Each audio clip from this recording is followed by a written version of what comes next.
ਪਠਾਨਕੋਟ ਦੇ ਵਿੱਚ ਸੈਲਾਬ ਦਾ ਕਹਿਰ, ਪਾਣੀ ਦੇ ਤੇਜ਼ ਵਹਾਅ ਦੇ ਵਿੱਚ ਚੱਕੀ ਦਰਿਆ ਤੇ ਬਣਿਆ ਪੁਲ ਡਿੱਗਿਆ। ਪੰਜਾਬ ਹਿਮਾਚਲ ਰੇਲਵੇ ਲਾਈਨ ਠੱਪ। ਏਜੀਟੀਐਫ ਦੇ ਰਿਮਾਂਡ ਦੇ ਵਿੱਚ Lawrence Bishnoi. State crime branch ਨੇ ਦਰਜ ਕੀਤਾ ਨਵਾਂ ਪਰਚਾ। ਫੇਕ ਪਾਸਪੋਰਟ ਬਣਾ ਕੇ ਫਰਾਰ ਹੋਏ ਕਰੀਬੀਆਂ ਬਾਰੇ ਕੀਤੀ ਜਾ ਰਹੀ ਪੁੱਛ ਪੜਤਾਲ। ਮੂਸੇਵਾਲਾ ਕਤਲकांड ਦੇ ਵਿੱਚ ਇੱਕ ਹੋਰ ਗੈਂਗਸਟਰ ਦੀ ਐਂਟਰੀ। ਸੂਤਰਾਂ ਮੁਤਾਬਕ ਗੈਂਗਸਟਰ ਲਿਪਨ ਨਹਿਰਾ ਨੇ ਹੀ ਦੀਪਕ ਮੁੰਡੀ ਅਤੇ ਕਸ਼ਿਸ਼ ਦੀ ਗੋਲਡੀ ਬਰਾੜ ਦੇ ਨਾਲ ਕਰਵਾਈ ਸੀ ਗੱਲ। ਇਸ ਵੇਲੇ ਕੈਨੇਡਾ ਦੇ ਵਿੱਚ ਹੈ ਲਿਪਨ ਨਹਿਰਾ।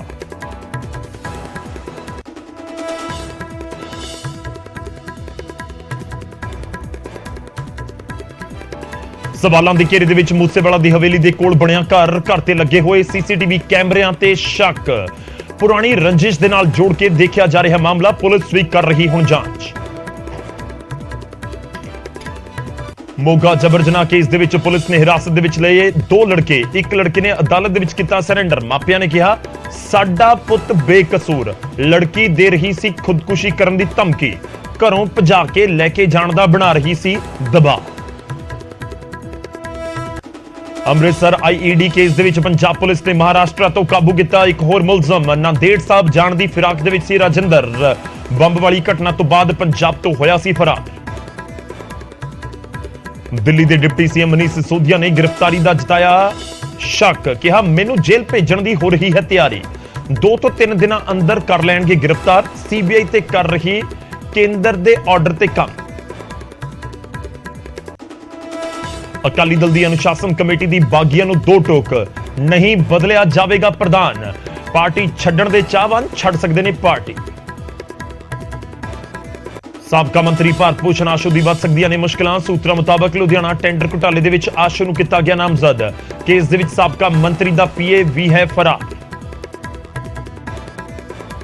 ਦਿੱਲੀ ਪੁਲਿਸ ਨੇ ਫਰਜ਼ੀ ਪਾਸਪੋਰਟ ਤੇ ਵੀਜ਼ਾ ਦੇਣ ਵਾਲੇ ਰੈਕੇਟ ਦਾ ਕੀਤਾ ਪਰਦਾਫਾਸ਼। 4 ਮੁਲਜ਼ਮ ਕਾਬੂ, 325 ਭਾਰਤੀ ਪਾਸਪੋਰਟ ਅਤੇ 175 ਫਰਜ਼ੀ ਵੀਜ਼ੇ ਬਰਾਮਦ।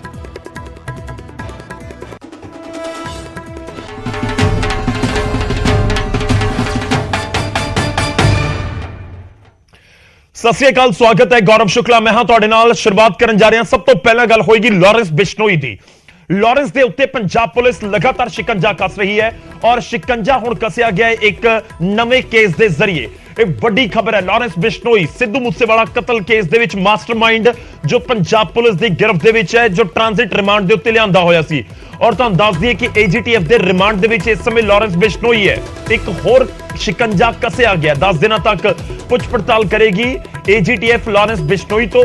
ਤੇ ਤੁਹਾਨੂੰ ਦੱਸ ਦਈਏ ਕਿ 10 ਦਿਨਾਂ ਤੱਕ ਪੁੱਛ ਪੜਤਾਲ ਦੇ ਵਿੱਚ ਬਹੁਤ ਸਾਰੇ ਤੱਥ ਖੰਗਾਲਣ ਦੀ ਕੋਸ਼ਿਸ਼ ਹੋਏਗੀ। ਦਰਅਸਲ ਸਟੇਟ ਕ੍ਰਾਈਮ ਬ੍ਰਾਂਚ ਨੇ ਇੱਕ ਨਵਾਂ ਪਰਚਾ ਲਾਰੈਂਸ ਬਿਸ਼ਨੋਈ ਦੇ ਉੱਤੇ ਦਰਜ ਕੀਤਾ ਹੈ।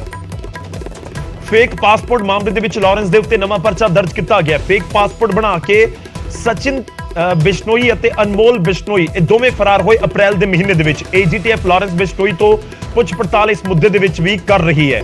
ਕਾਬਿਲੇ ਗੌਰ ਹੈ ਕਿ ਸਿੱਧੂ ਮੂਸੇਵਾਲਾ ਦੇ ਕਤਲ ਕੇਸ ਦੇ ਵਿੱਚ ਲਾਰੈਂਸ ਬਿਸ਼ਨੋਈ ਤੋਂ ਲਗਾਤਾਰ ਪੁੱਛ ਪੜਤਾਲ ਹੋ ਰਹੀ ਹੈ। ਪਰ ਜਾਣਕਾਰੀ ਇਹ ਵੀ ਨਿਕਲ ਕੇ ਸਾਹਮਣੇ ਆਈ ਕਿ ਸਚਿਨ ਤੇ ਅਨਮੋਲ ਬਿਸ਼ਨੋਈ ਜੋ ਇਸ ਦੇ ਭਰਾ ਨੇ ਤੇ ਉਹਨਾਂ ਦੇ ਵੱਲੋਂ ਭਰਾ ਤੇ ਭਤੀਜਾ ਤੇ ਉਹਨਾਂ ਦੇ ਵੱਲੋਂ ਵੀ ਸਿੱਧੂ ਮੂਸੇਵਾਲਾ ਕਤਲ ਕੇਸ ਦੇ ਵਿੱਚ ਇੱਕ ਅਹਿਮ ਭੂਮਿਕਾ ਨਿਭਾਈ ਗਈ ਸੀ।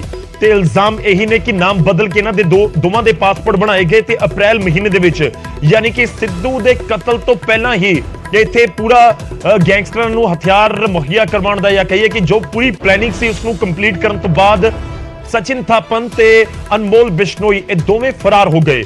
ਇਹ ਅਪ੍ਰੈਲ ਦੇ ਵਿੱਚ ਹਿੰਦੁਸਤਾਨ ਛੱਡ ਗਏ ਫਰਜ਼ੀ ਪਾਸਪੋਰਟ ਬਣਾ ਕੇ ਔਰ ਫਰਜ਼ੀ ਪਾਸਪੋਰਟ ਦੀਆਂ ਕਾਪੀਜ਼ ਵੀ ਅਸੀਂ ਤੁਹਾਨੂੰ ਪਹਿਲਾਂ ਦਿਖਾ ਚੁੱਕੇ ਹਾਂ। ਤੇ ਹੁਣ ਉਹਨਾਂ ਫਰਜ਼ੀ ਪਾਸਪੋਰਟ ਦੇ ਉੱਤੇ ਹੀ ਸਟੇਟ ਕ੍ਰਾਈਮ ਬ੍ਰਾਂਚ ਨੇ ਇੱਕ ਨਵਾਂ ਪਰਚਾ ਦਰਜ ਕਰ ਦਿੱਤਾ ਲਾਰੈਂਸ ਬਿਸ਼ਨੋਈ ਦੇ ਉੱਤੇ ਔਰ ਹੋਰ ਸ਼ਿਕੰਜਾ ਕੱਸਣ ਦੀ ਪੂਰੀ ਤਿਆਰੀ ਇਸ ਸਮੇਂ ਚੱਲ ਰਹੀ ਹੈ। ਸਿੱਧਾ ਰੁਕ ਕਰਦੇ ਹਾਂ ਸਾਡੇ ਸਹਿਯੋਗੀ ਇਸ ਸਮੇਂ ਸਾਡੇ ਨਾਲ ਨੇ ਫੋਨ ਲਾਈਨ ਦੇ ਉੱਤੇ ਮਨੋਜ ਰਾਠੀ। ਮਨੋਜ ਦੱਸੋ ਕੀ ਕੁਝ ਤੁਹਾਡੇ ਕੋਲ ਜਾਣਕਾਰੀ ਹੈ। ਲਾਰੈਂਸ ਬਿਸ਼ਨੋਈ ਦੇ ਉੱਤੇ ਸ਼ਿਕੰਜਾ ਤਾਂ ਕੱਸਿਆ ਜਾ ਰਿਹਾ ਹੈ ਪਰ ਲੋਕ ਜਾਣਨਾ ਚਾਹੁੰਦੇ ਨੇ ਕਿ ਲਾਰੈਂਸ ਨੂੰ ਕਾਨੂੰਨ ਉਸਦੇ ਅੰਜਾਮ ਤੱਕ ਕਦੋਂ ਪਹੁੰਚਾਏਗਾ। ਇੱਕ ਵੱਡਾ ਸ਼ਿਕੰਜਾ ਅਸੀਂ ਕਹਿ ਸਕਦੇ ਕਿ ਉਹ ਲਾਰੈਂਸ ਬਿਸ਼ਨੋਈ ਤੇ ਦੁਬਾਰਾ ਤੋਂ ਐਂਟੀ ਗੈਂਗਸਟਰ ਟੀਮ ਵੱਲੋਂ ਲਿੱਤਾ ਗਿਆ ਹੈ। 10 ਦਿਨ ਦਾ ਰਿਮਾਂਡ ਲਿਆ ਗਿਆ ਹੈ। ਇੱਕ ਨਈ FIR state crime Punjab police ਦੀ ਮਨੋਜ ਤੁਹਾਡੀ ਆਵਾਜ਼ ਕਲੀਅਰ ਨਹੀਂ ਆ ਰਹੀ। ਮੈਂ ਕੋਸ਼ਿਸ਼ ਕਰਦਾ ਦੁਬਾਰਾ ਤੁਹਾਡੇ ਨਾਲ ਗੱਲਬਾਤ ਕਰ ਸਕਾਂ। ਆਪਣੀ ਟੀਮ ਨੂੰ ਕਹਾਂਗਾ ਕਿ ਦੁਬਾਰਾ ਅਸੀਂ ਮਨੋਜ ਨੂੰ ਜੋੜੀਏ, ਗੱਲਬਾਤ ਅਸੀਂ ਦੁਬਾਰਾ ਕਰੀਏ। ਕੀ ਕੁਝ ਜਾਣਕਾਰੀ ਇਸ ਸਮੇਂ ਹੈਗੀ ਹੈ? ਫੇਕ ਪਾਸਪੋਰਟ ਮਾਮਲੇ ਦੇ ਵਿੱਚ ਲਾਰੈਂਸ ਬਿਸ਼ਨੋਈ ਦੇ ਉੱਤੇ ਇੱਕ ਹੋਰ ਪਰਚਾ ਦਰਜ ਕਰ ਲਿਆ ਗਿਆ ਹੈ। ਇਹ ਤਸਵੀਰਾਂ ਅਸੀਂ ਲਾਰੈਂਸ ਬਿਸ਼ਨੋਈ ਦੀਆਂ ਕੁਝ ਦਿਨ ਪਹਿਲਾਂ ਦੀਆਂ ਦਿਖਾ ਰਹੇ ਹਾਂ, ਜਦੋਂ ਦਿੱਲੀ ਤੋਂ ਟ੍ਰਾਂਜ਼ਿਟ ਰਿਮਾਂਡ ਦੇ ਉੱਤੇ ਲਾਰੈਂਸ ਬਿਸ਼ਨੋਈ ਨੂੰ ਪੰਜਾਬ ਪੁਲਿਸ ਲੈ ਕੇ ਆਈ ਸੀ। ਪੁੱਛ ਪੜਤਾਲ ਲਗਾਤਾਰ ਜਾਰੀ ਹੈ, ਇੱਕ ਇੱਕ ਕਰਕੇ ਤੱਥ ਫਰੋਲੇ ਜਾ ਰਹੇ ਨੇ ਔਰ ਲਾਰੈਂਸ ਬਿਸ਼ਨੋਈ ਤੋਂ ਸਵਾਲਾਂ ਦੇ ਜ਼ਰੀਏ ਨਾ ਸਿਰਫ ਸਿੱਧੂ ਮੂਸੇਵਾਲਾ ਕਤਲ ਕੇਸ ਦੇ ਵਿੱਚ ਬਲਕਿ ਹੋਰ ਜਿਹੜੇ ਮਾਮਲੇ ਨੇ ਉਸ ਦੇ ਨਾਲ ਜੁੜੇ ਕੇਸਿਸ ਨੂੰ ਵੀ ਖੰਗਾਲਣ ਦੀ ਕੋਸ਼ਿਸ਼ ਹੋ ਰਹੀ ਹੈ। ਔਰ ਵੱਖ-ਵੱਖ ਸੂਬੇ ਦੇ ਵਿੱਚ ਜਿਹੜੀਆਂ ਪੁਲਿਸ ਫੋਰਸਿਸ ਨੇ, ਜ਼ਿਲ੍ਹਿਆਂ ਦੀ ਪੁਲਿਸ ਨੇ, ਉਹ ਇੱਕ ਇੱਕ ਕਰਕੇ ਰਿਮਾਂਡ ਲੈ ਰਹੀਆਂ ਨੇ ਤੇ ਇਸ ਵਿਚਾਲੇ ਸਟੇਟ ਕ੍ਰਾਈਮ ਬ੍ਰਾਂਚ ਨੇ ਹੁਣ ਇੱਕ ਨਵਾਂ ਪਰਚਾ ਦਰਜ ਕੀਤਾ ਹੈ। 10 ਦਿਨ ਦੇ ਲਈ ਲਾਰੈਂਸ ਬਿਸ਼ਨੋਈ ਤੋਂ ਇਸ ਪੂਰੇ ਮਾਮਲੇ ਦੇ ਵਿੱਚ ਪੁੱਛ ਪੜਤਾਲ ਹੋਏਗੀ। ਕਾਬਿਲੇ ਗੌਰ ਹੈ ਕਿ ਫੇਕ ਪਾਸਪੋਰਟ ਦੇ ਨਾਲ ਜੁੜਿਆ ਹੋਇਆ ਮਾਮਲਾ ਹੈ। ਇਲਜ਼ਾਮ ਨੇ ਕਿ ਸਚਿਨ ਥਾਪਨ ਤੇ ਅਨਮੋਲ ਬਿਸ਼ਨੋਈ ਇਹ ਦੋਵਾਂ ਦਾ ਪਾਸਪੋਰਟ ਬਣਾ ਦਿੱਤਾ ਗਿਆ ਫਰਜ਼ੀ ਤੇ ਉਸ ਤੋਂ ਬਾਅਦ ਇਹ ਫਰਾਰ ਹੋ ਗਏ। ਦੋਵੇਂ ਅਪ੍ਰੈਲ ਦੇ ਵਿੱਚ ਭਾਰਤ ਛੱਡ ਕੇ ਫਰਾਰ ਹੋ ਗਏ। ਮਨੋਜ ਰਾਠੀ ਦਾ ਇੱਕ ਵਾਰ ਫਿਰ ਤੋਂ ਰੁਕ ਕਰਦੇ ਹਾਂ। Manoj, over to you. ਬਿਲਕੁਲ ਗੌਰਵ, ਜਿੱਦਾਂ ਤੁਸੀਂ ਵੀ ਜ਼ਿਕਰ ਕੀਤਾ ਕਿ ਲਾਰੈਂਸ ਬਿਸ਼ਨੋਈ ਤੇ ਲਗਾਤਾਰ ਜਿਹੜਾ ਸਿਕੰਜਾ ਉਹ ਕੱਸਿਆ ਜਾ ਰਿਹਾ। ਪਹਿਲੀ ਗੱਲ ਤਾਂ ਇਹ ਹੈ ਹੁਣ ਕਿ ਐਂਟੀ ਗੈਂਗਸਟਰ ਟੀਮ ਜਿਹੜੀ ਬਣਾਈ ਗਈ ਹੈ, ਇਹਦੇ ਵਿੱਚ ਕਈ ਖੁਲਾਸੇ ਜਿਹੜੇ ਸਾਹਮਣੇ ਆਏ। ਪੁੱਛਗਿੱਛ ਤੇ ਇੱਕ ਨਵਾਂ ਮਾਮਲਾ, ਇੱਕ ਨਵੀਂ FIR ਸਟੇਟ ਕ੍ਰਾਈਮ ਜਿਹੜੀ ਪੰਜਾਬ ਪੁਲਿਸ ਦੀ ਹੈ ਉਹਦੇ ਵੱਲੋਂ ਦਰਜ ਕੀਤਾ ਗਿਆ ਹੈ। ਮਾਮਲਾ ਇਸ ਕਰਕੇ ਨਵੀਂ FIR ਇਹਦੇ ਵਿੱਚ ਹੈਗੀ ਹੈ ਸਚਿਨ ਤੇ ਅਨਮੋਲ, ਇਹ ਦੋਵੇਂ, ਇੱਕ ਲਾਰੈਂਸ ਬਿਸ਼ਨੋਈ ਦਾ ਭਰਾ ਹੈਗਾ ਤੇ ਇਹਦੇ ਇੱਕ ਹੋਰ ਰਿਸ਼ਤੇਦਾਰ, ਇਹ ਦੋਵੇਂ ਫੇਕ ਪਾਸਪੋਰਟ ਬਣਾ ਕੇ, ਕਿਉਂਕਿ ਇਹ ਜਦ ਪਲੈਨਿੰਗ ਹੋਈ ਸੀ ਸਿੱਧੂ ਮੂਸੇਵਾਲੇ ਦੇ ਮਰਡਰ ਦੀ ਔਰ ਉਸ ਤੋਂ ਬਾਅਦ ਕਿਸ ਤਰ੍ਹਾਂ ਪਲੈਨਿੰਗ ਤੋਂ ਬਾਅਦ ਇਹ ਦੋਵੇਂ ਫੇਕ ਪਾਸਪੋਰਟ ਬਣਾ ਕੇ ਇੱਥੋਂ ਫਰਾਰ ਹੋ ਗਏ ਸੀ, ਯਾਨੀ ਕਿ ਪੰਜਾਬ ਤੋਂ ਫਰਾਰ ਹੋ ਕੇ ਸਿੱਧਾ ਉਹ ਜਿਹੜਾ ਹੈਗਾ ਵਿਦੇਸ਼ ਭੱਜ ਗਏ ਸੀ। ਇਸੇ ਮਾਮਲੇ 'ਚ ਕਈ ਚੀਜ਼ਾਂ ਪੁਲਿਸ ਨੂੰ ਮਿਲੀ, ਕਈ ਜਿਹੜੇ ਖੁਲਾਸੇ ਹੋਏ, ਕਿਉਂਕਿ ਲਾਰੈਂਸ ਬਿਸ਼ਨੋਈ ਜਾਣਦਾ ਸੀ ਕਿ ਪਲੈਨਿੰਗ ਚੱਲ ਰਹੀ ਹੈ, ਜਿਸ ਤਰ੍ਹਾਂ ਦਾ ਵਾਰਦਾਤ ਨੂੰ ਅੰਜਾਮ ਦੇਣਾ ਹੈ। ਇਸ ਕਰਕੇ ਦੋਵੇਂ ਭਰਾ ਨੂੰ ਪਹਿਲਾਂ ਹੀ ਆਲਰੇਡੀ ਪਲੈਨਿੰਗ ਦੇ ਤਹਿਤ ਫੇਕ ਪਾਸਪੋਰਟ ਬਣਾ ਕੇ ਪੂਰੀ ਤਿਆਰੀ ਕਰਨ ਤੋਂ ਬਾਅਦ ਉਹਨਾਂ ਨੂੰ ਅਪ੍ਰੈਲ 'ਚ ਜਿਹੜਾ ਹੈਗਾ ਉਹ ਵਿਦੇਸ਼ ਭਜਾਤਾ ਸੀਗਾ। ਇਸੇ ਮਾਮਲੇ 'ਚ ਹਾਲਾਂਕਿ ਪੁਲਿਸ ਨੇ ਜਿਹੜੇ ਇਮੀਗ੍ਰੇਸ਼ਨ ਕੰਸਲਟੈਂਟਸ ਨੇ ਜਿਨ੍ਹਾਂ ਨੇ ਫੇਕ ਪਾਸਪੋਰਟ ਬਣਾਏ ਸੀ ਉਹਨਾਂ ਨੂੰ ਵੀ ਗ੍ਰਿਫਤਾਰ ਕੀਤਾ ਲੁਧਿਆਣਾ ਤੋਂ। ਹੁਣ ਇੱਕ FIR ਜਿਹੜੀ ਹੈ ਲਾਰੈਂਸ ਬਿਸ਼ਨੋਈ ਤੇ ਦਰਜ ਕੀਤੀ ਗਈ ਹੈ, ਜਿਹਦੇ ਵਿੱਚ ਹੁਣ 10 ਦਿਨ ਦਾ ਪੁਲਿਸ ਰਿਮਾਂਡ ਜਿਹੜਾ ਹੈ ਉਹ ਲਿੱਤਾ ਗਿਆ, ਕਿਉਂਕਿ ਗੌਰਵ ਇਹਦੇ ਵਿੱਚ ਹੋਰ ਵੀ ਵੱਡੇ ਖੁਲਾਸੇ ਲਗਾਤਾਰ ਸਾਹਮਣੇ ਆ ਰਹੇ ਹੈ ਕਿ ਉਹ ਜਿਹੜੇ ਦੋ ਭਰਾ ਸੀਗੇ ਜਿਹੜੇ ਫੌਰਨ ਭੱਜੇ, ਅਨਮੋਲ ਤੇ ਸਚਿਨ, ਉਹਨਾਂ ਦਾ ਇਸ ਪੂਰੀ ਪਲੈਨਿੰਗ 'ਚ, ਇਸ ਪੂਰੀ ਵਾਰਦਾਤ 'ਚ ਜਿਹੜੇ ਅੰਜਾਮ ਦਿੱਤਾ ਹੈ, ਇਹਦੇ 'ਚ ਕਿਸ ਤਰ੍ਹਾਂ ਦਾ ਰੋਲ ਰਿਹਾ ਹੈ, ਕਿਸ ਤਰ੍ਹਾਂ ਦੀ ਉਹਨਾਂ ਦੀ ਭੂਮਿਕਾ ਜਿਹੜੀ ਰਹੀ ਹੈ, ਇਹ ਸਾਰਾ ਜਿਹੜਾ ਹੈਗਾ ਹੁਣ ਲਾਰੈਂਸ ਬਿਸ਼ਨੋਈ ਤੋਂ ਲਗਾਤਾਰ ਪੁੱਛਗਿੱਛ ਜਿਹੜੀ ਹੈ ਕੀਤੀ ਜਾ ਰਹੀ ਹੈ। ਹਾਲਾਂਕਿ ਉਹਨੂੰ ਖਰੜ ਦੇ CIA ਰੱਖਿਆ ਗਿਆ ਹੈ, ਉੱਥੇ ਹੀ ਪੁੱਛਗਿੱਛ ਹੋਏਗੀ। ਐਂਟੀ ਗੈਂਗਸਟਰ ਟੀਮ ਦੇ ਜਿਹੜੇ ਵੀ DSP ਨੇ, ਜਿਹੜੇ ਸੀਨੀਅਰ ਆਫੀਸਰਸ ਨੇ, ਉਹਨਾਂ ਵੱਲੋਂ ਹੁਣ ਪੁੱਛਗਿੱਛ ਜਿਹੜੀ ਹੈ ਉਹ ਸ਼ੁਰੂ ਕਰ ਦਿੱਤੀ ਗਈ ਹੈ ਤੇ ਕਈ ਖੁਲਾਸੇ ਅਸੀਂ ਕਹਿ ਸਕਦੇ ਹਾਂ, ਕਈ ਵੱਡੇ ਖੁਲਾਸੇ ਲਾਰੈਂਸ ਤੋਂ ਹੋ ਸਕਦੇ ਹਨ। ਗੌਰਵ, ਬਿਲਕੁਲ ਲਾਜ਼ਮੀ ਤੌਰ ਤੇ ਲਾਰੈਂਸ ਤੋਂ ਕਈ ਵੱਡੇ ਖੁਲਾਸੇ ਹੋ ਸਕਦੇ ਨੇ। ਸ਼ੁਕਰੀਆ, ਧੰਨਵਾਦ ਸਾਡੇ ਨਾਲ ਜੁੜਨ ਦੇ ਲਈ, ਇਸ ਪੂਰੀ ਗੱਲਬਾਤ ਦੇ ਲਈ। ਮਨੋਜ ਰਾਠੀ ਪੂਰੀ ਜਾਣਕਾਰੀ ਦੇ ਰਹੇ ਸੀ। ਤਾਂ ਹੁਣ ਲਾਰੈਂਸ ਬਿਸ਼ਨੋਈ ਹੋਰ ਕੀ ਖੁਲਾਸੇ ਕਰਦਾ ਹੈ, ਇਹ ਲਾਜ਼ਮੀ ਤੌਰ ਤੇ ਇਸ ਸਮੇਂ ਸਭ ਦੇ ਜ਼ਿਹਨ ਦੇ ਵਿੱਚ ਹੈ। ਪਰ ਜੋ ਲੋਕ ਜਾਣਨਾ ਚਾਹੁੰਦੇ ਨੇ, ਪੁਲਿਸ ਤੋਂ ਸਵਾਲ ਹੈ ਕਿ ਲਾਰੈਂਸ ਬਿਸ਼ਨੋਈ ਆਪਣੇ ਅੰਜਾਮ ਤੱਕ ਕਦੋਂ ਪਹੁੰਚੇਗਾ। ਇਹ ਜਿਹੜੇ ਸ਼ੂਟਰ ਕਾਬੂ ਕੀਤੇ ਗਏ ਨੇ, ਇਹ ਕਦੋਂ ਆਪਣੇ ਅੰਜਾਮ ਤੱਕ ਪਹੁੰਚਣਗੇ। ਅਦਾਲਤ ਦੀ ਸਜ਼ਾ ਇਹਨਾਂ ਦੇ ਲਈ ਕੀ ਹੋਏਗੀ ਜਿਨ੍ਹਾਂ ਨੇ ਗੋਲੀਆਂ ਮਾਰ ਕੇ ਮੂਸੇਵਾਲਾ ਦਾ ਕਤਲ ਕਰ ਦਿੱਤਾ, ਜਿਸ ਨੇ ਸਾਜ਼ਿਸ਼ ਰਚ ਕੇ ਮੂਸੇਵਾਲਾ ਦਾ ਕਤਲ ਕਰ ਦਿੱਤਾ। ਹੁਣ ਅੱਗੇ ਵਧਦੇ ਹਾਂ। ਫਰਜ਼ੀ ਵੀਜ਼ੇ ਤੇ ਪਾਸਪੋਰਟ ਦਾ ਇੱਕ ਰੈਕੇਟ ਦਾ ਪਰਦਾਫਾਸ਼ ਕੀਤਾ ਗਿਆ। ਦਿੱਲੀ ਪੁਲਿਸ ਨੇ ਇਸ ਰੈਕੇਟ ਦਾ ਪਰਦਾਫਾਸ਼ ਕੀਤਾ ਤੇ 4 ਮੁਲਜ਼ਮ ਵੀ ਇਸ ਦੇ ਵਿੱਚ ਕਾਬੂ ਕੀਤੇ ਗਏ ਨੇ। ਤੇ ਤੁਹਾਨੂੰ ਦੱਸ ਦਈਏ ਕਿ ਇਸ ਦੇ ਨਾਲ ਹੀ ਜੋ ਬਰਾਮਦਗੀ ਹੋਈ ਹੈ, 325 ਭਾਰਤੀ ਪਾਸਪੋਰਟ ਤੇ 175 ਜਾਲੀ ਵੀਜ਼ੇ ਵੀ ਬਰਾਮਦ ਕੀਤੇ ਗਏ ਨੇ। ਇਹ ਵੀ ਵੱਡੀ ਖਬਰ ਹੈ। ਇੱਕ ਪਾਸੇ ਲਾਰੈਂਸ ਬਿਸ਼ਨੋਈ ਨੂੰ ਫੇਕ ਪਾਸਪੋਰਟ ਦੇ ਮਾਮਲੇ ਦੇ ਵਿੱਚ ਇੱਕ ਕੇਸ ਦਰਜ ਕਰਕੇ ਪੁਲਿਸ ਪੁੱਛ ਪੜਤਾਲ ਕਰ ਰਹੀ ਹੈ, ਤਾਂ ਦੂਜੇ ਪਾਸੇ ਦਿੱਲੀ ਦੇ ਵਿੱਚ ਇਹ ਬਰਾਮਦਗੀਆਂ ਹੋਈਆਂ ਨੇ। 11 ਕੌਮਾਂਤਰੀ ਡਰਾਈਵਿੰਗ ਪਰਮਿਟ ਵੀ ਜ਼ਬਤ ਕੀਤੇ ਗਏ ਨੇ। ਫਰਜ਼ੀ ਵੀਜ਼ੇ ਦਿੱਤੇ ਜਾ ਰਹੇ ਸੀ, ਫਰਜ਼ੀ ਪਾਸਪੋਰਟ ਬਣਾਏ ਜਾ ਰਹੇ ਸੀ। ਤਾਂ ਇਹ ਬਹੁਤ ਸਾਵਧਾਨ ਕਰਨ ਵਾਲੀ ਖਬਰ ਹੈ ਕਿ ਜੇਕਰ ਤੁਹਾਨੂੰ ਵੀ ਕੋਈ ਵੀਜ਼ਾ ਦਿਵਾਉਣ ਦੀ ਗੱਲ ਕਹਿ ਰਿਹਾ ਹੈ ਕਿ ਮੈਂ ਵੀਜ਼ਾ ਦਵਾ ਦਵਾਂਗਾ, ਮੈਂ ਪਾਸਪੋਰਟ ਬਣਵਾ ਦਵਾਂਗਾ, ਔਰ ਉਹ ਫਰਜ਼ੀ ਹੋ ਸਕਦਾ, ਇਸ ਕਰਕੇ ਤੁਸੀਂ ਜ਼ਰੂਰ ਧਿਆਨ ਰੱਖੋ, ਕਿਉਂਕਿ ਜਿਹੜੇ ਲੋਕ ਫਰਜ਼ੀ ਪਾਸਪੋਰਟ ਬਣਵਾ ਰਹੇ ਨੇ ਜਾਂ ਬਣਵਾ ਕੇ ਬਾਹਰ ਜਾਂਦੇ ਨੇ, ਤਾਂ ਉਹ ਵੀ ਕਿਤੇ ਨਾ ਕਿਤੇ ਜਿਹੜੀ ਅਪਰਾਧ ਕਰ ਰਹੇ ਨੇ ਉਹਨਾਂ ਦੇ ਉੱਤੇ ਵੀ ਸ਼ਿਕੰਜਾ ਕੱਸਿਆ ਜਾ ਸਕਦਾ ਹੈ। ਖੈਰ, ਇਹ 4 ਲੋਕ ਗ੍ਰਿਫਤਾਰ ਕੀਤੇ ਗਏ ਨੇ। ਇੱਕ ਵੱਡਾ ਰੈਕੇਟ ਹੈ ਜਿਸ ਦਾ पर्दाफाश किया गया। सदा रुक करते हैं साढ़े सहयोगी इस समय फोन लाइन से साढ़े नाल ने दिल्ली तो शंकर आनंद। शंकर, जानना चाहेंगे क्या कुछ आपके पास जानकारी है और कोई पंजाब से भी लिंक इनका जुड़ रहा है जो फर्जी पासपोर्ट वाले ये गिरफ्तार किए गए हैं?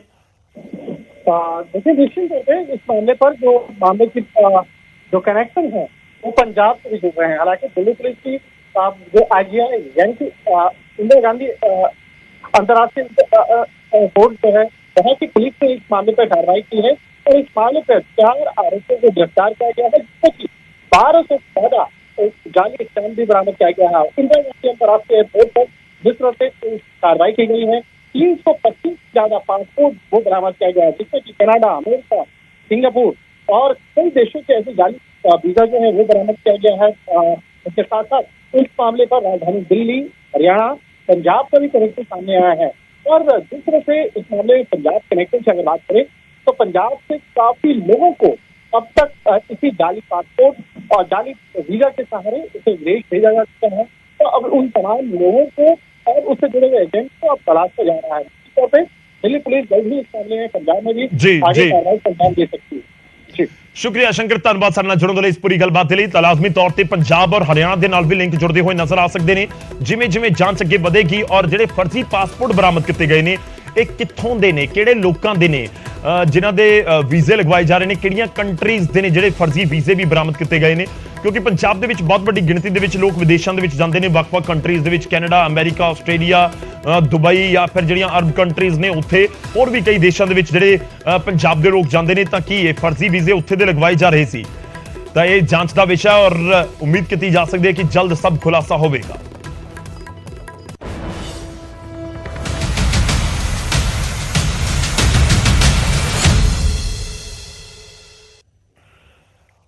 ਹੁਣ ਗੱਲ ਕਰਾਂਗੇ ਸਿੱਧੂ ਮੂਸੇਵਾਲਾ ਦੀ। ਸਿੱਧੂ ਮੂਸੇਵਾਲਾ ਕਤਲकांड ਦੇ ਵਿੱਚ ਸਿੱਧੂ ਦੇ ਘਰ ਦੇ ਸਾਹਮਣੇ ਲੱਗੀ ਤੀਜੀ ਅੱਖ ਯਾਨੀ ਸੀਸੀਟੀਵੀ ਕਿ ਸਿੱਧੂ ਦੀ ਰੇਕੀ ਦੇ ਲਈ ਇਸਤੇਮਾਲ ਕੀਤੀ ਗਈ।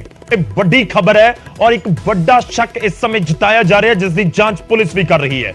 ਮੂਸੇਵਾਲਾ ਦੇ ਕੇਸ ਦੇ ਵਿੱਚ ਇੱਕ ਨਵਾਂ ਮੋੜ ਸਾਹਮਣੇ ਆਉਂਦਾ ਨਜ਼ਰ ਆ ਰਿਹਾ ਹੈ। ਮੂਸੇਵਾਲਾ ਦੀ ਹਵੇਲੀ ਦੇ ਵੱਲ ਕੈਮਰੇ ਲੱਗੇ ਹੋਏ ਨੇ, ਕੈਮਰੇ ਉਹਨਾਂ ਦੇ ਵਾਲੇ ਪਾਸੇ ਘੁੰਮੇ ਹੋਏ ਨੇ, ਇਸ ਕਰਕੇ ਤੀਜੀ ਅੱਖ ਦੇ ਉੱਤੇ ਸ਼ੱਕ ਹੈ।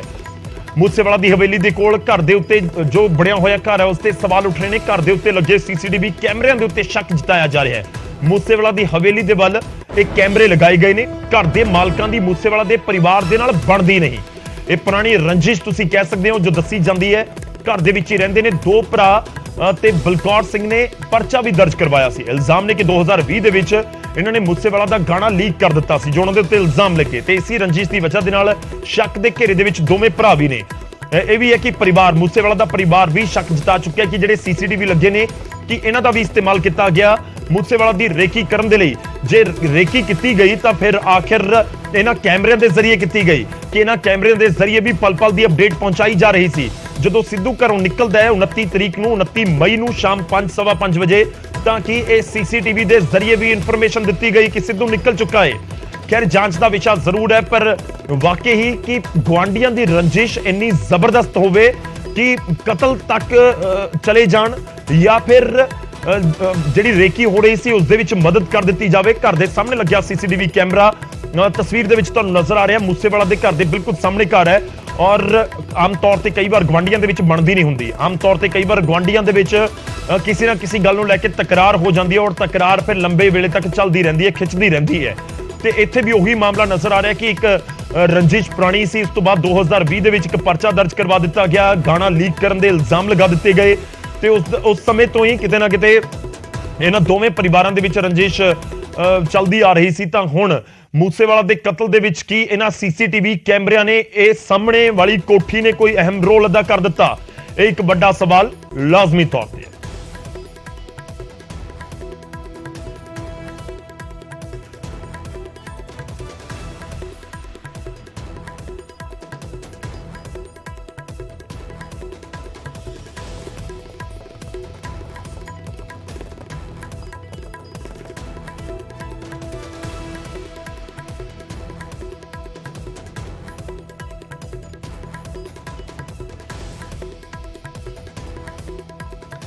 ਤਾਂ ਸਿੱਧੂ ਮੂਸੇਵਾਲਾ ਦੀ ਕੋਠੀ ਮੂਸਾ ਪਿੰਡ ਦੇ ਵਿੱਚ ਤੇ ਉਸ ਕੋਠੀ ਦੇ ਸਾਹਮਣੇ ਇੱਕ ਘਰ ਜਾਂ ਕੋਠੀ ਕਹਿ ਲੋ ਕਿ ਹਵੇਲੀ ਦੇ ਬਿਲਕੁਲ ਸਾਹਮਣੇ ਹੈ। ਇਸ ਘਰ ਦੇ ਉੱਤੇ ਲੱਗੇ ਸੀਸੀਟੀਵੀ ਕੈਮਰੇ ਵੀ ਸ਼ੱਕ ਦੇ ਘੇਰੇ ਦੇ ਵਿੱਚ ਨੇ।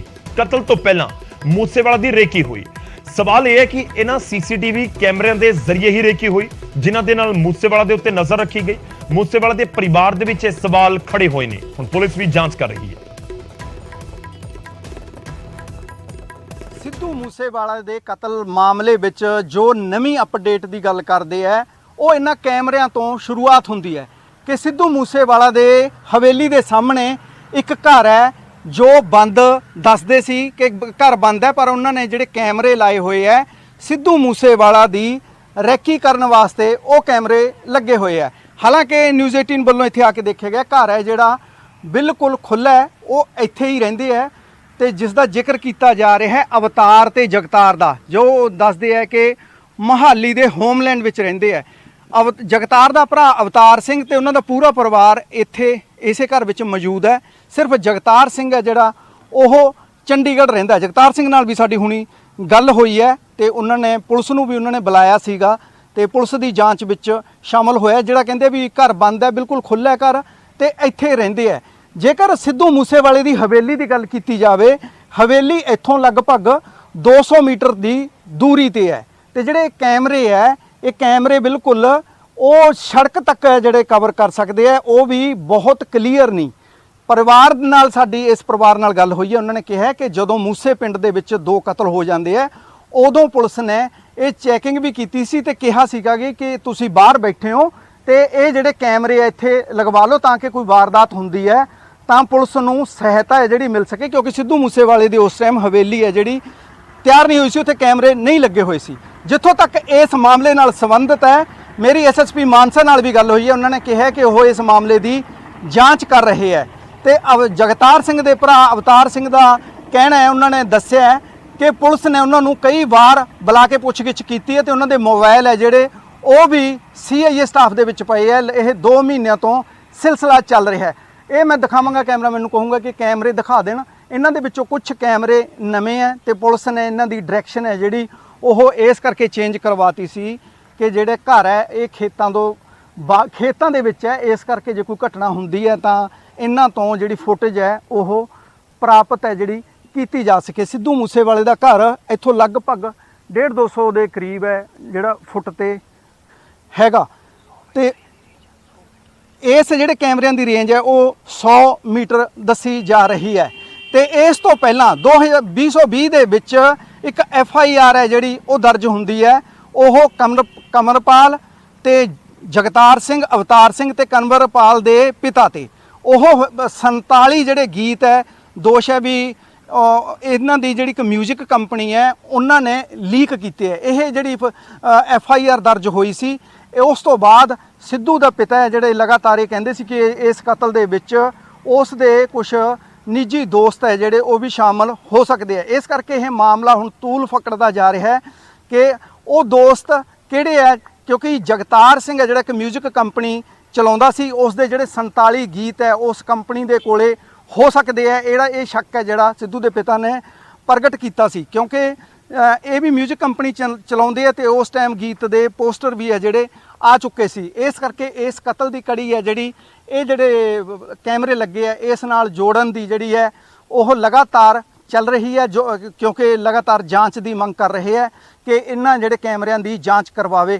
ਕਿਉਂਕਿ ਪੁਲਿਸ ਆਲਰੇਡੀ ਇਸ ਮਾਮਲੇ ਦੀ ਜਿਹੜੀ ਜਾਂਚ ਹੈ ਉਹ ਕਰ ਰਹੀ ਹੈ। ਮਾਨਸਾ ਦੇ ਐਸਐਸਪੀ ਗੌਰਵ ਤੂਰਾ ਨੇ ਦੱਸਿਆ ਕਿ ਇਹ ਮਾਮਲਾ ਅੰਡਰ ਇਨਵੈਸਟੀਗੇਸ਼ਨ ਹੈ। ਇਹ ਅਜੇ ਜਿਹੜੀ ਫੁਟੇਜ ਹੈ ਸਾਰੀ ਇਹਦੇ DVR ਹੈ, तमाम ਚੀਜ਼ਾਂ ਜਿਹੜੀਆਂ ਪੁਲਿਸ ਆਪਣੇ ਹੱਥਾਂ ਵਿੱਚ ਲੈ ਚੁੱਕੀ ਹੈ ਤੇ ਹੁਣ ਜਾਂਚ ਦੇ ਵਿੱਚ ਕੀ ਨਿਕਲ ਕੇ ਆਉਂਦਾ ਹੈ ਇਸ ਦਾ ਸਾਨੂੰ ਇੰਤਜ਼ਾਰ ਰਹੇਗਾ।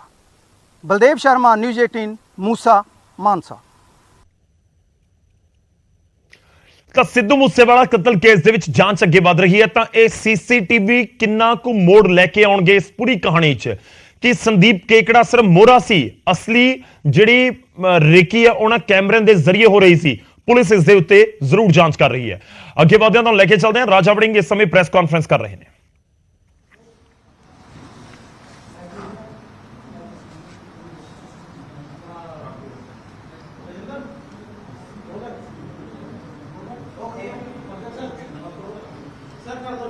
ਸਤਿ ਸ਼੍ਰੀ ਅਕਾਲ ਜੀ ਸਾਰਿਆਂ ਨੂੰ। ਤੁਹਾਡਾ ਸਾਰਿਆਂ ਦਾ ਬਹੁਤ ਬਹੁਤ ਧੰਨਵਾਦ ਕਿ ਤੁਸੀਂ ਸ਼ਾਰਟ ਨੋਟਿਸ ਤੇ तमाम ਸਾਥੀ ਆਪਣੇ ਆਪਣੇ ਜ਼ਰੂਰੀ ਜਿਹੜੇ ਛੱਡ ਕੇ ਇੱਥੇ ਪਹੁੰਚੇ ਹੋ। ਮੈਂ ਤੁਹਾਨੂੰ ਸਾਰਿਆਂ ਨੂੰ ਵੈਲਕਮ ਕਰਦਾ, ਧੰਨਵਾਦ ਕਰਦਾ। ਅੱਜ ਜਿਹੜਾ ਪ੍ਰੈਸ ਕਾਨਫਰੰਸ ਕਰਨ ਦਾ ਮਕਸਦ ਹੈਗਾ, ਬਹੁਤ ਸਾਰੇ ਐਸੇ ਇੰਪੋਰਟੈਂਟ ਇਸ਼ੂਜ਼ ਹੈਗੇ ਪੰਜਾਬ ਦੇ ਜਿਹੜੇ ਸਰਕਾਰ ਨਾਲ ਸੰਬੰਧਿਤ ਨੇ, ਔਰ ਸਰਕਾਰ ਰੋਜ਼ ਆਪਣੀਆਂ ਤਾਰੀਫਾਂ ਦੇ ਬੋਲ ਬੰਦੀ ਹੈ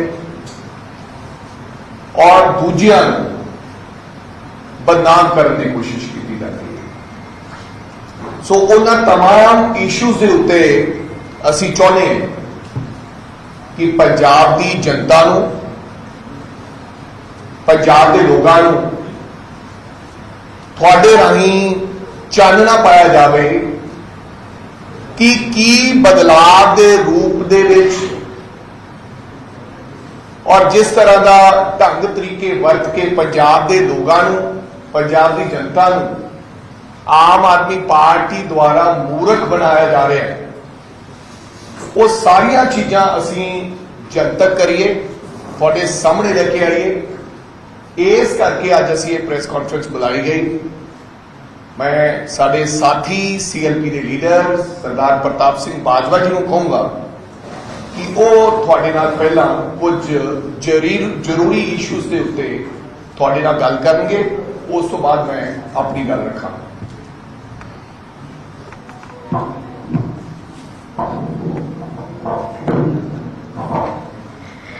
बहुत बहुत मेहरबानी राजा जी ते सारे ही मेरे सीनियर साथी फॉर्मर मिनिस्टर्स प्रेजेंट MLAs सारे एकत्रित ने ते प्रेस के सारे साथियों को मैं जी आया कहना ते तुहाडा थैंक्स भी करने कि बहुत छोटे जे नोटिस ते तुसीं अज शनिचरवार वाले दिन एकत्रित होए हो।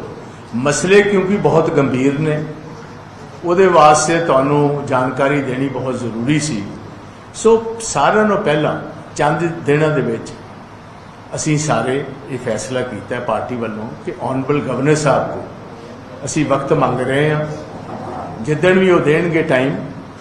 पहला मसला ये है कि जी एक्साइज पॉलिसी आप दी गवर्नमेंट दिल्ली में लैके आई ते उतों के लैफ्टिनेंट गवर्नर साहब ने, पहले चीफ सैकटरी ने उतों के उहदी रिकमेंडेशनस नूं अगे वधांदे हुए लैफ्टिनेंट गवर्नर ने सेंट्रल गवर्नमेंट को लिखिया कि बहुत वड्डा कपला आप दी सरकार ने मनीष सिसोदिया जी की लीडरशिप के थले, क्योंकि उत्थे महकमा जिहड़ा एक्साइज एंड टैक्सेशन का वो सिसोदिया साहब कोल है, उन्होंने प्रूव किया कि जिन्नी पॉलिसी बनाई गई दिल्ली उहदे विच जिहड़े बेनीफिशरी सन वो लोग सन जिन्हां कोलों इन्हों ने कोई ना कोई एडवांटेज लिया।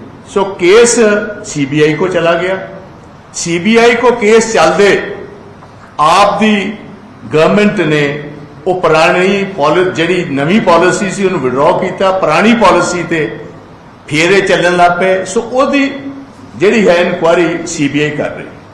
असी अज ऑनरेबल गवर्नर पंजाब तो ये मंग कर रहे हैं, असी अपने वालों उन्होंने एक रिप्रेजेंटेशन भी जल्दी देवांगे। मेरे को लिस्ट है उन्होंने लोगों की 15 लोग मनीष सिसोदिया तो शुरू होंदे हुए चंद IAS ऑफिसर, कुछ रिटायर्ड अफसर, कुछ जेड़े इन्हां दी सारी मीडिया की मैनेजमेंट करते हैं आप दी हो, ते बहुत सारे वड्डे ठेकेदार ते कुछ इहो जिहे आदमी उन्होंने 15वें नंबर ते रखे ने जिहड़े उन्होंने कहा कि अजे असीं उन्हां दे नाम पाने। उन्हां विच कुछ अफसर भी होणगे, उन्हां विच कुछ ठेकेदार भी होणगे। सो असीं मंग कर रहे हैं कि सानू ये पता लग्या, तुहानूं याद होएगा चंद दिन पहले कुछ प्रेस के वीरां नूं मैं ये गल कही सी कि जिद्दण साडे कोल डिटेल आ गई असीं उदों गवर्नर साहब को जावांगे। काफ़ी हद तक साढ़े को डिटेल आ चुकी है कि सेम प्लेयर्स, देखो मैं तुहानूं दसना चाहना, प्रेस ने भी बहुत दफा रिपोर्ट किया कि सीनियर मोस्ट चीफ सैकटरी तो लैके फाइनेंस सैकटरी, एक्साइज के डिपार्टमेंट के ऑफिसर्स पंजाब विचों जाके मनीष सिसोदिया जी कोल स्पैशल मीटिंग्स दिल्ली विच करते। जदों इहदा वाह वेला असीं क्रिएट किया, रौला रप्पा पाया, प्रेस भी ये शामिल हुई, ਉਦੋਂ ਫਿਰ ਨੌਲੇਜ ਸ਼ੇਅਰਿੰਗ ਵਾਲਾ ਫਾਰਮੂਲਾ ਲੈ ਕੇ ਆਂਦਾ ਸੋ ਦੈਟ ਇਹ ਸਾਰੇ ਕੰਮ ਦੇ ਉੱਤੇ ਚਾਦਰ ਪਾ ਦਿੱਤੀ ਜਾਏ। ਅਸੀਂ ਇਹ ਗੱਲ ਕਿ ਅਸੀਂ ਇਹਨਾਂ ਨੂੰ ਪੰਜਾਬ ਦੀ ਬਿਹਤਰੀ ਵਾਸਤੇ ਨੌਲੇਜ ਸ਼ੇਅਰਿੰਗ ਤੇ ਟੈਲੀਫੋਨ ਤੇ ਵੀ ਹੋ ਸਕਦੀ ਹੈ, ਆਦੇਸ਼ ਜਾਰੀ ਕਰੋ ਤਾਂ ਵੀ ਕੰਮ ਹੋ ਸਕਦਾ, ਬਟ ਉਹ ਨਹੀਂ। ਬੇਸਿਕਲੀ ਇਹ ਗੱਲ ਹੁਣ ਸਾਫ਼ ਹੋਈ, ਇਹ ਸੇਮ ਅਫਸਰਾਂ ਨੇ ਦਿੱਲੀ ਵਿੱਚ ਚੰਦ ਪੰਜਾਬ ਦੇ ਜਿਹੜੇ ਅਫਸਰ ਨੇ ਐਕਸਾਈਜ਼ ਨਾਲ ਤਾਲੁਕ ਰੱਖਦੇ ਹੋਏ, ਇਹ ਸੇਮ ਠੇਕੇਦਾਰਾਂ ਦੀ ਟੀਮ ਅੱਜ ਪੰਜਾਬ ਦੇ ਵਿੱਚ। ਅਸੀਂ ਗੁਜ਼ਾਰਿਸ਼ ਉਹਨਾਂ ਨੂੰ ਕਰਨ ਲੱਗੇ ਹਾਂ ਕਿ ਸੇਮ ਉਹਨਾਂ ਹੀ ਗਰਾਊਂਡਸ ਦੇ ਉੱਤੇ ਜਿਹੜਾ ਲੈਫਟੀਨੈਂਟ ਗਵਰਨਰ ਦਿੱਲੀ ਨੇ ਲਿਖ ਕੇ ਘੱਲਿਆ ਤੇ ਸੀਬੀਆਈ ਦੀ ਇਨਕੁਆਇਰੀ ਉੱਥੇ ਸ਼ੁਰੂ ਹੋਈ ਹੈ, ਪੰਜਾਬ ਦੀ ਐਕਸਾਈਜ਼ ਪਾਲਿਸੀ ਤੇ ਵੀ ਸੀਬੀਆਈ ਦੀ ਨਾਲੋਂ ਨਾਲ ਪੈਰਲਲ ਇਨਕੁਆਇਰੀ ਦਿੱਲੀ ਦੇ ਨਾਲ ਚੱਲਣੀ ਚਾਹੀਦੀ। ਇਹ ਇੱਕ ਸਾਡੀ ਮੰਗ ਵੱਡੀ ਇਸ ਗਵਰਨਮੈਂਟ ਦੇ ਅਗੇਂਸਟ ਹੈ। ਜਿਹੜੀ ਗੱਲ ਤਾਂ ਹੋਏਗਾ, ਅਸੀਂ ਕਹਿੰਦੇ ਰਹੇ ਹਾਂ, ਇਹਨਾਂ ਦੀ ਕੋਸ਼ਿਸ਼ ਹੋਏਗੀ ਕਿ ਮੋਟਾ ਮਾਲ ਦਿੱਲੀ 'ਚ ਇਕੱਠਾ ਕਰੋ, ਬਾਕੀਆਂ ਨੂੰ ਡਰਾ ਕੇ ਰੱਖੋ। ਧੰਨਵਾਦ। ਇਹ ਗੱਲ ਕਹੀ ਹੈ, ਗੱਲ ਸਾਬਤ ਹੋ ਰਹੀ ਹੈ। ਹੋਰ ਵੀ ਤੁਹਾਨੂੰ ਆਉਂਦੇ ਦਿਨਾਂ ਸਾਬਤ ਕਰਾਂਗੇ। ਨੰਬਰ 2, ਇਹਨਾਂ ਦੇ ਮਾਈਨਿੰਗ ਮਿਨਿਸਟਰ ਨੇ ਵਿਧਾਨ ਸਭਾ 'ਚ ਗੱਲ ਕਹੀ ਸੀ। ਮੈਂ ਤੁਹਾਨੂੰ ਯਕੀਨ ਦਿਵਾਉਣਾ ਚਾਹੁੰਦਾ, ਪੰਜਾਬ ਦੇ ਵਿੱਚ ਕਿਤੇ ਇਲੀਗਲ ਮਾਈਨਿੰਗ, ਤੁਹਾਨੂੰ ਹੈਰਾਨੀ ਹੋਏਗੀ, ਇਹ ਕਾਂਗਰਸ ਨੇ ਨਹੀਂ ਕੀਤਾ ਜਾਂ ਕਿਸੇ ਪੋਲੀਟੀਕਲ ਅਪੋਜ਼ਿੰਗ ਜਮਾਤ ਨੇ ਨਹੀਂ ਕਹੀ। ਇਹ ਐਫੀਡੇਵਿਟ ਹਿੰਦੁਸਤਾਨ ਦੀ ਬਾਰਡਰ ਨੂੰ ਸਿਕਿਉਰ ਕਰਨ ਵਾਲੀ ਬਾਰਡਰ ਸਿਕਿਉਰਿਟੀ ਫੋਰਸ, ਜਿਹੜਾ ਸਾਰਾ ਇੰਟਰਨੈਸ਼ਨਲ ਬਾਰਡਰ ਸਾਡਾ ਮੈਨ ਕਰਦੀ ਹੈ, ਉਹਨਾਂ ਨੇ ਆਨਰੇਬਲ ਹਾਈ ਕੋਰਟ ਦੇ ਵਿੱਚ ਪ੍ਰੈਜ਼ੈਂਟ ਕੀਤਾ, ਜਿਹਦੇ ਵਿੱਚ ਉਹਨਾਂ ਨੇ ਗੱਲ ਕਹੀ ਹੈ ਕਿ ਸਾਡੇ ਬਿਲਕੁਲ ਬਾਰਡਰ ਦੇ ਕਰੀਬ ਸਾਰੀ ਰਾਤ ਬਰਸਾਤਾਂ ਦੇ ਟਾਈਮ 'ਚ, ਇੱਕ ਅਨਫੋਰਚੂਨੇਟ ਹੈ, ਆਨਰੇਬਲ ਸੁਪਰੀਮ ਕੋਰਟ ਦੀਆਂ ਰੂਲਿੰਗਸ ਨੇ, ਬਰਸਾਤਾਂ ਦੇ ਵਿੱਚ ਸਾਰੇ ਹਿੰਦੁਸਤਾਨ 'ਚ ਕਿਤੇ ਵੀ ਮਾਈਨਿੰਗ ਨਹੀਂ ਹੋ ਸਕਦੀ। ਇਸ ਟਾਈਮ ਬੀਐਸਐਫ ਨੇ ਇਹ ਗੱਲ ਕਹੀ ਕਿ ਇਸ ਟਾਈਮ ਦੇ ਵਿੱਚ ਵੀ ਮਾਈਨਿੰਗ ਚੱਲ ਰਹੀ ਹੈ, ਹਜ਼ਾਰਾਂ ਦੀ ਤਾਦਾਦ ਦੇ ਵਿੱਚ ਲੇਬਰ ਆ ਰਹੀ, ਮਸ਼ੀਨਾਂ ਲੱਗੀਆਂ ਨੇ, 40-40, 50-50, 60-60 ਫੁੱਟ ਜਿਹੜਾ ਉਹਨੂੰ ਡੂੰਘਾ ਕਰ ਦਿੱਤਾ ਗਿਆ। ਸਾਰੀ ਰਾਤ ਉੱਥੇ ਮੂਵਮੈਂਟ ਹੈ ਬਾਰਡਰ ਤੇ, ਤੇ ਈਵਨ ਇੱਥੋਂ ਤੱਕ ਉਹਨੇ ਗੱਲ ਕਹੀ ਕਿ ਡਰੋਨਸ ਆ ਰਹੀਆਂ ਨੇ। ਅਸੀਂ ਬਿਲਕੁਲ, ਸਾਨੂੰ ਨਹੀਂ ਪਤਾ ਲੱਗਦਾ ਕਿ ਜੇ ਐਂਟਰੀ ਹੁੰਦੀ ਡਰੋਨਸ ਦੀ, ਕਿੱਥੇ ਉਹ ਨਸ਼ਾ ਸੁੱਟ ਸਕਦੀਆਂ ਨੇ, ਕਿੱਥੇ ਉਹ ਵੈਪਨ ਸੁੱਟ ਕੇ ਜਾ ਸਕਦੀਆਂ। ਸੋ ਸਾਡੀ ਸੈਕੰਡ ਡਿਮਾਂਡ ਇਹੀ ਗਵਰਨਰ ਸਾਹਿਬ ਕੋ ਹੋਏਗੀ ਕਿ ਇਹ ਵੀ ਇਨਕੁਆਇਰੀ ਜਿਹੜੀ ਹੈ ਨੈਸ਼ਨਲ ਇਨਵੈਸਟੀਗੇਟਿੰਗ ਏਜੰਸੀ ਜਿਹੜੀ, ਕਿਉਂਕਿ ਦੇਸ਼ ਦੀ ਬਾਰਡਰ ਦੀ ਗੱਲ ਹੈ, ਦੇਸ਼ ਦੀ ਸੁਰੱਖਿਆ ਦੀ ਗੱਲ ਹੈ, ਇਹ ਬਹੁਤ ਵੱਡਾ ਲੈਪਸ ਹੈ। ਸਾਡੀਆਂ ਸਿਕਿਉਰਿਟੀ ਫੋਰਸਸ ਨੇ ਇੰਨੀ ਇੰਪੋਰਟੈਂਟ ਗੱਲ ਕਹੀ ਹੈ, ਇਹਦੇ ਵਿੱਚ ਦੇਰੀ ਨਹੀਂ ਕਰਨੀ ਚਾਹੀਦੀ।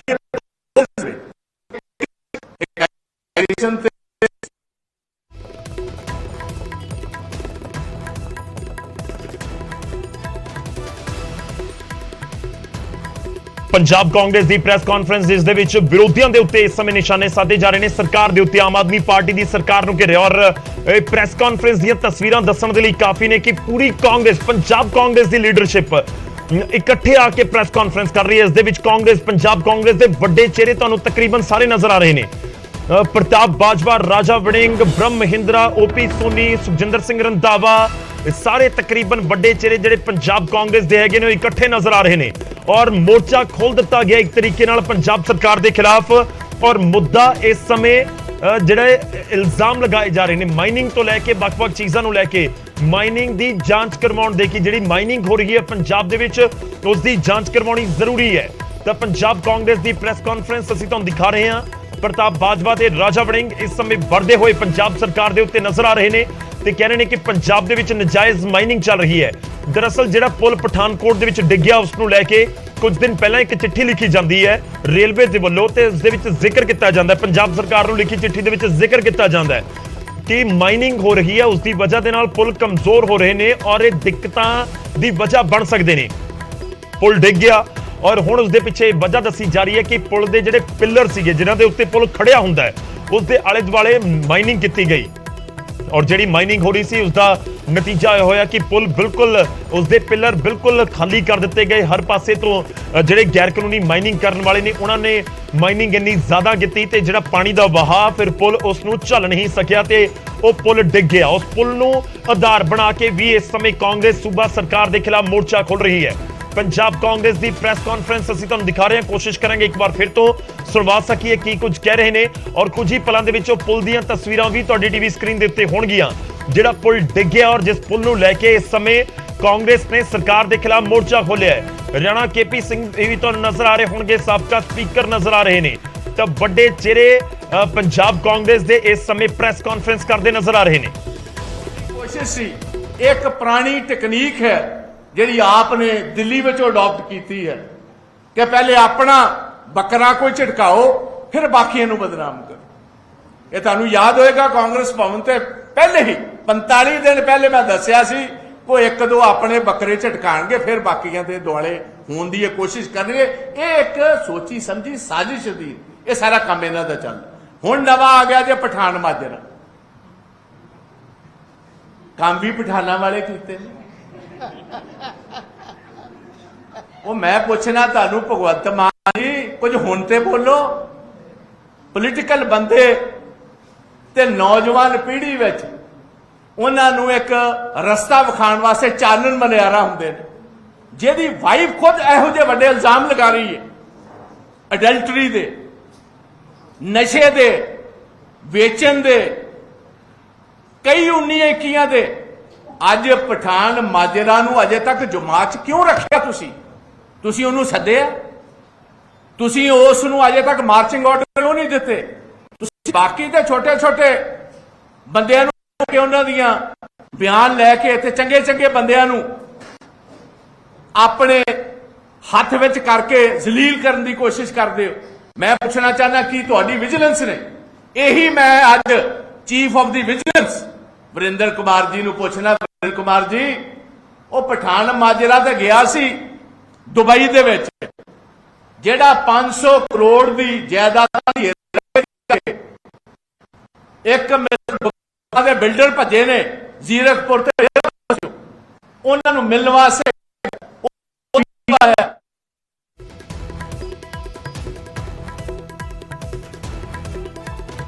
ਤਾਂ ਮਾਈਨਿੰਗ ਨੂੰ ਲੈ ਕੇ ਇਸ ਸਮੇਂ ਮੋਰਚਾ ਖੋਲਿਆ ਜਾ ਰਿਹਾ ਪੰਜਾਬ ਕਾਂਗਰਸ ਦੀ ਇਹ ਹੈਵੀ ਵੇਟ ਪ੍ਰੈਸ ਕਾਨਫਰੰਸ ਤੁਸੀਂ ਕਹਿ ਸਕਦੇ ਹੋ ਕਿਉਂਕਿ ਪੰਜਾਬ ਕਾਂਗਰਸ ਦੇ ਵੱਡੇ ਲੀਡਰ ਇਕੱਠੇ ਇਸ ਪ੍ਰੈਸ ਕਾਨਫਰੰਸ ਨੂੰ ਕਰਨ ਦੇ ਲਈ ਪਹੁੰਚੇ ਨੇ ਔਰ ਵਿਰੋਧੀ ਇਸ ਸਮੇਂ ਸਰਕਾਰ ਨੂੰ ਘੇਰ ਰਹੇ ਨੇ ਮਾਈਨਿੰਗ ਦੇ ਮੁੱਦੇ ਦੇ ਉੱਤੇ NIA ਜਾਂਚ ਦੀ ਮੰਗ ਕਰ ਦਿੱਤੀ ਗਈ ਹੈ ਮੀਂਹ ਦੇ ਦਿਨਾਂ ਦੇ ਵਿੱਚ ਵੀ ਮਾਈਨਿੰਗ ਨਹੀਂ ਰੁਕੀ ਆਮ ਤੌਰ ਤੇ ਕਿਹਾ ਜਾਂਦਾ ਕਿ ਰੂਲ ਹੈ ਕਿ ਜਦੋਂ ਬਰਸਾਤ ਦੇ ਦਿਨ ਹੁੰਦੇ ਨੇ ਤਾਂ ਉਸ ਸਮੇਂ ਨਾ ਕਰਵਾਈ ਜਾਵੇ ਮਾਈਨਿੰਗ ਔਰ ਮਾਈਨਿੰਗ ਨਹੀਂ ਹੁੰਦੀ ਤੇ ਇਹ ਵੀ ਕਹਿ ਰਹੇ ਨੇ ਪ੍ਰਤਾਪ ਬਾਜਵਾ ਕਹਿੰਦੇ ਨਜ਼ਰ ਆਏ ਕਿ ਬਰਸਾਤ ਦੇ ਦਿਨਾਂ ਦੇ ਵਿੱਚ ਵੀ ਮਾਈਨਿੰਗ ਕੀਤੀ ਗਈ ਹੈ ਪੰਜਾਬ ਦੀ ਐਕਸਾਈਜ਼ ਪਾਲਿਸੀ ਦੀ ਵੀ ਜਾਂਚ ਹੋਣੀ ਚਾਹੀਦੀ ਹੈ ਔਰ ਐਕਸਾਈਜ਼ ਪਾਲਿਸੀ ਨੂੰ ਲੈ ਕੇ ਵੀ ਇਸ ਸਮੇਂ ਸਵਾਲ ਚੁੱਕੇ ਜਾ ਰਹੇ ਨੇ ਨਜਾਇਜ਼ ਮਾਈਨਿੰਗ ਨੂੰ ਲੈ ਕੇ ਵਿਰੋਧੀਆਂ ਨੇ ਮੋਰਚਾ ਖੋਲ੍ਹਿਆ ਹੈ ਪੰਜਾਬ ਸਰਕਾਰ ਦੇ ਖਿਲਾਫ